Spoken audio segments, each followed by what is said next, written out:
সুপ্রিয় দর্শক, আমরা আমাদের সমাজের মধ্যে অনেক সময় দেখি যে আমার সামনেই একজন ব্যক্তি রমজানের সময় খাওয়া দাওয়া করছেন, অথচ আমি জানি যে তিনি রোজাদার। তাহলে আমার দায়িত্ব হচ্ছে, যদি ওই ব্যক্তি যুবক হন, অর্থাৎ এমন বয়োবৃদ্ধ না হন যার খাবারের অনেক বেশি চাহিদা রয়েছে, তাহলে ইসলাম বলেছে যে তুমি তাকে বিভিন্ন আকার ইঙ্গিতে জানিয়ে দাও এবং মৌখিক কথার মাধ্যমে জানিয়ে দাও, ভাই আপনি তো রোজা রেখেছিলেন, আপনি হয়তো ভুলে খাবার খাচ্ছেন। এটা তাকে মহব্বতের সাথে, ভালোবাসার সাথে, মায়ার সাথে বলে দেওয়া। কিন্তু দেখুন, আল্লাহ সুবহানাহু ওয়া তাআলার কি অপার দয়া। আল্লাহ রাব্বুল আলামিন নিয়ম করেছেন, কোনো বয়োবৃদ্ধ যদি আপনি দেখেন রমজান মাসে অথবা রোজা রাখা অবস্থায় দেখছেন যে সে ব্যক্তি খাবার গ্রহণ করছে, আপনি জানেন যে তিনি রোজাদার এবং তার অনেক বেশি অসুস্থতাও নেই, কিন্তু উনি অনেক বয়োবৃদ্ধ, উনি ভুলে খাবার গ্রহণ করছেন, এটা দেখলেও আপনি তাকে কিছু বলবেন না। তাকে আপনি খাবার গ্রহণ করতে দিন, কারণ তিনি তো ভুলেই খাচ্ছেন এবং আল্লাহ রাব্বুল আলামিন তাকে খাওয়াচ্ছেন।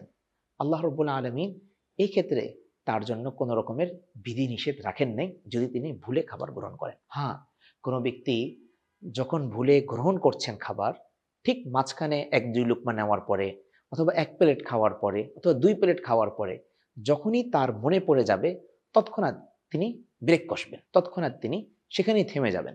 মুখটাকে ধুয়ে ফেলবেন, কুলি করবেন।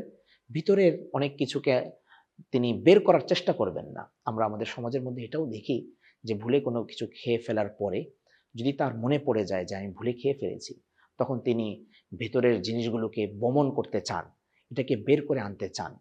এই কনসেপ্টটাও ঠিক নয়, এটিও ঠিক পদ্ধতি নয়।